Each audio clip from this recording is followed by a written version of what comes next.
Is the Bible evil? Or is the God of the Bible evil? That may sound like an odd question.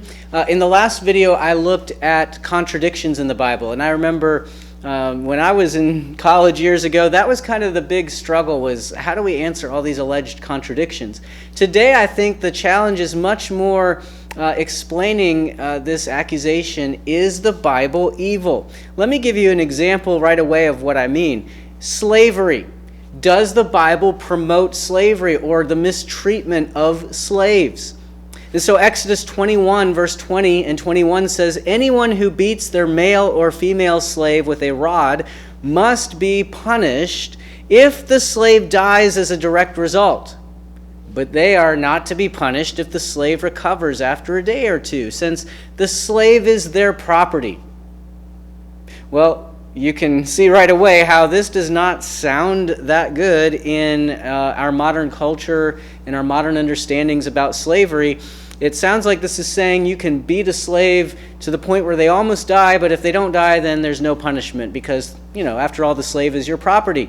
Ooh, that sounds like cancel culture should be all up in arms about a passage like this. So, as a result, we see comments like this. This is a famous quote from an atheist, Richard Dawkins.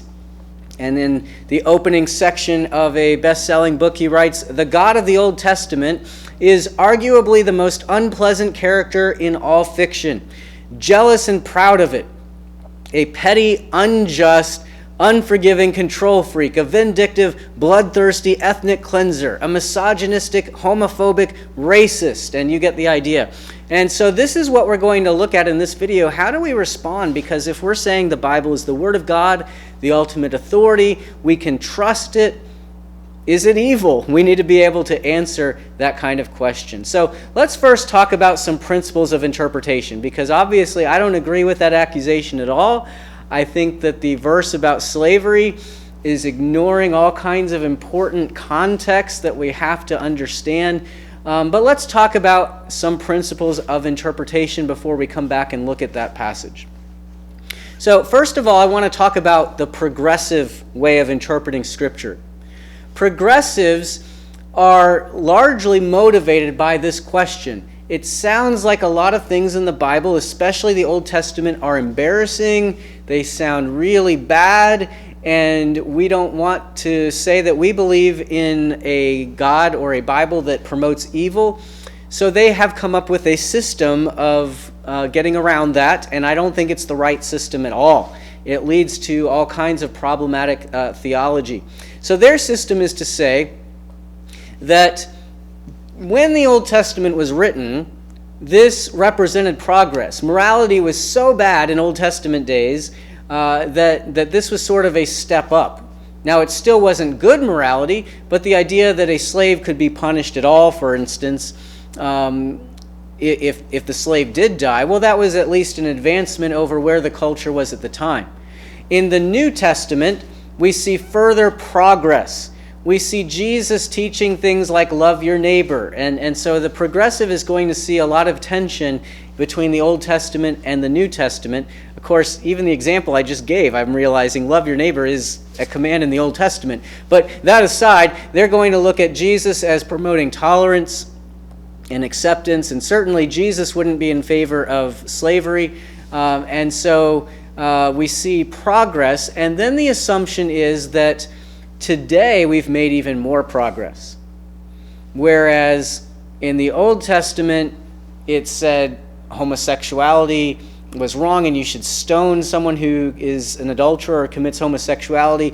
Jesus said, let him who is without sin cast the first stone, never said anything about it. And today we know that same-sex marriage is a great thing, a wonderful thing. We're making progress.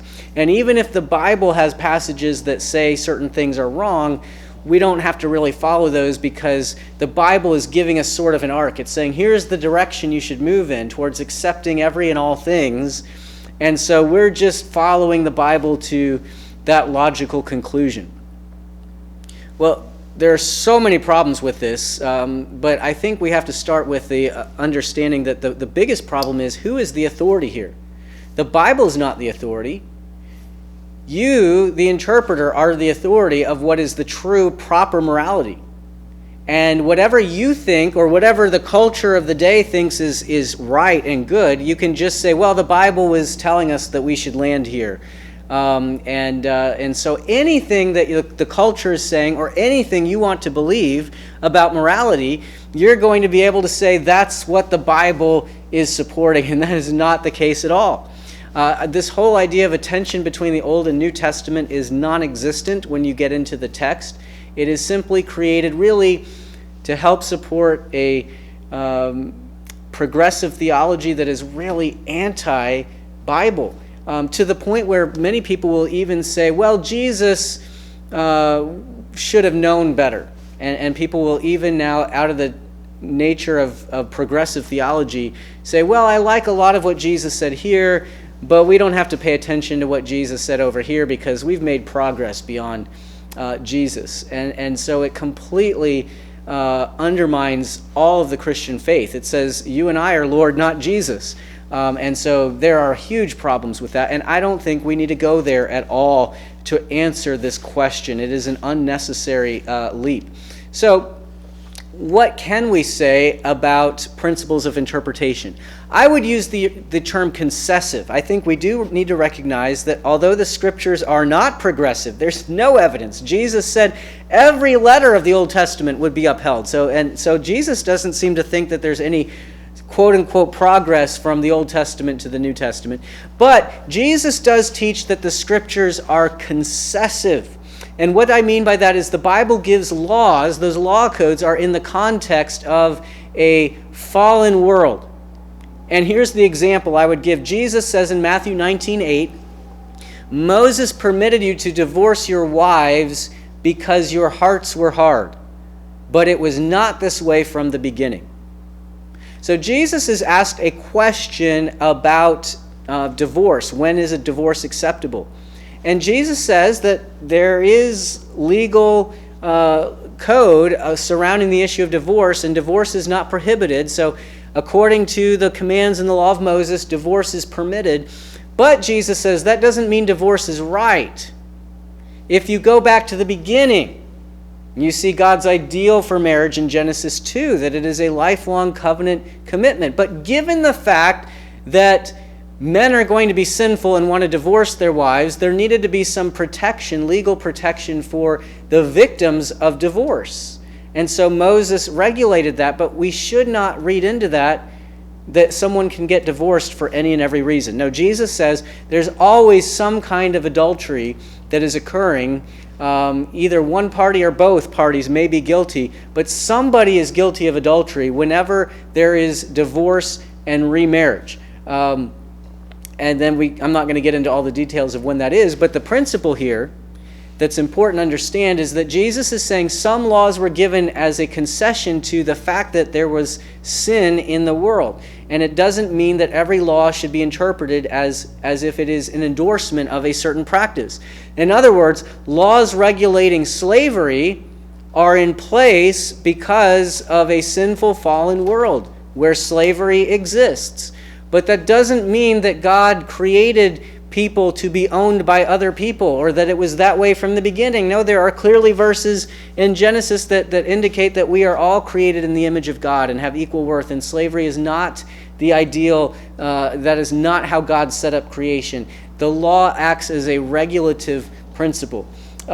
What else can we say about principles of interpretation? I would add this, that the laws that we have are not comprehensive. That is an important principle because I think sometimes people read the Old Testament and they think, look at all these laws. And sometimes you may hear the number 613. Thank goodness we in the New Covenant don't have to follow 613 laws. They had so many rules they had to follow. Well, I have to kind of roll my eyes at that one. First of all, there are over 1,000 commands in the New Testament. 613 really is not a lot of commands. If you, I'm in Florida, of course, if you go look up all of the code for the state of Florida, state statutes, I mean, it's going to be volume after volume after volume. There are thousands and thousands and thousands of laws that govern the residents of the state of Florida. 613 is nothing. compared to the number of laws a culture or society really needs to have. And the reason is that the laws mentioned in Exodus and Leviticus and Deuteronomy, they're not meant to be a comprehensive list of all the laws that govern the people.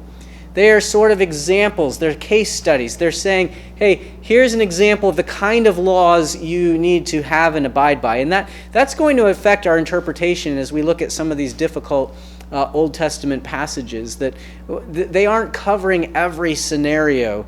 And we have to look at other laws to get the full picture of what the Bible is teaching in a particular setting. For every passage, I think that it's important to know the biblical context.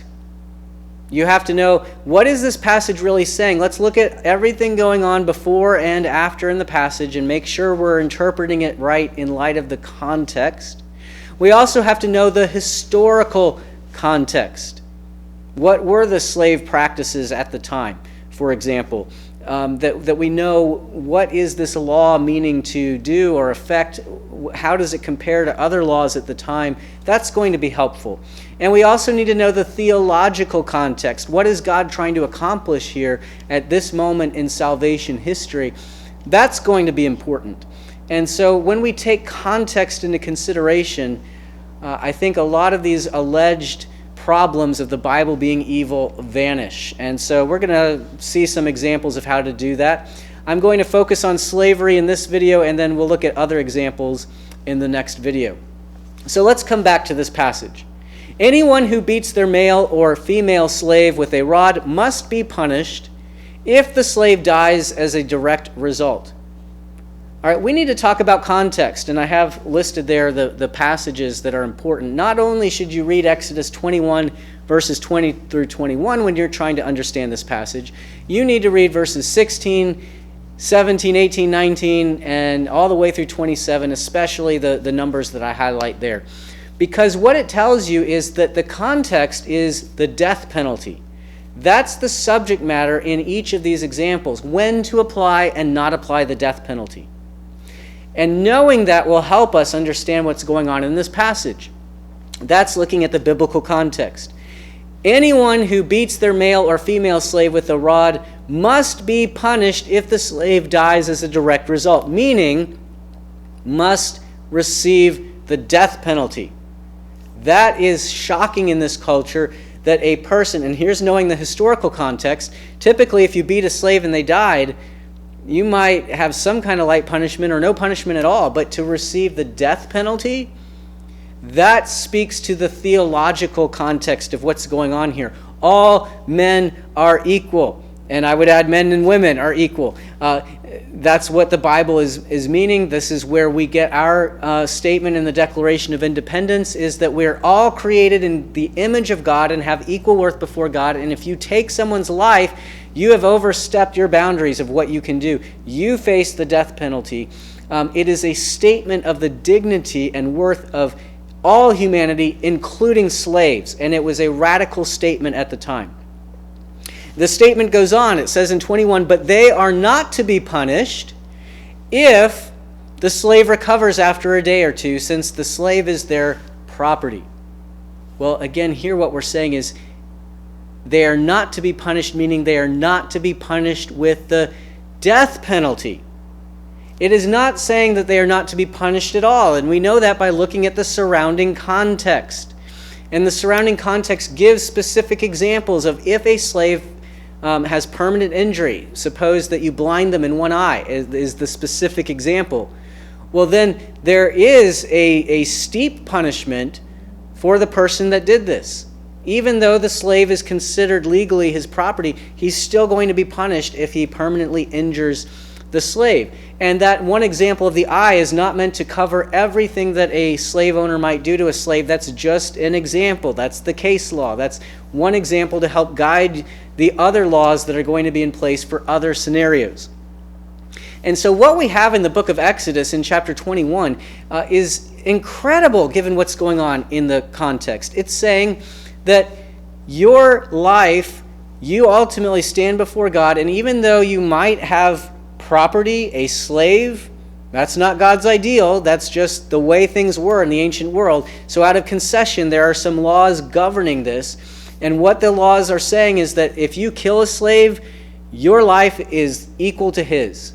And you must face the death penalty if you kill a free man or a slave. It doesn't matter. All are of equal worth before God. It's also saying that if you injure a slave, the slave gets to go free. I didn't mention that, but any kind of permanent injury, the slave goes free. And there would be other punishments for the scenario we're looking at for beating a slave, and they end up being okay and they recover. That doesn't mean there wouldn't be any punishment at all. And so this gives great dignity and worth to the slave. This also is in the context, don't forget, of the same Old Testament that says, love your neighbor as yourself. You've got to keep that in mind when you're thinking about how you're treating even someone that by the legal customs of the day is your property. So this is an incredible elevation of the value of life given ancient cultures. And it is largely what our own legal system is based on. Our texts like these that have taught us and trained us what true justice is, and that we don't treat the rich and the poor differently, and that all are to stand equally before the law. And the punishment shall fit the crime is another very important element of our own legal system. All of that is based on the people who started our country and who founded our culture and our legal system, studying these kinds of laws, and it is what has given us the modern sense of justice. The Bible's not evil. The Bible helps us clearly see and understand the true difference between right and wrong.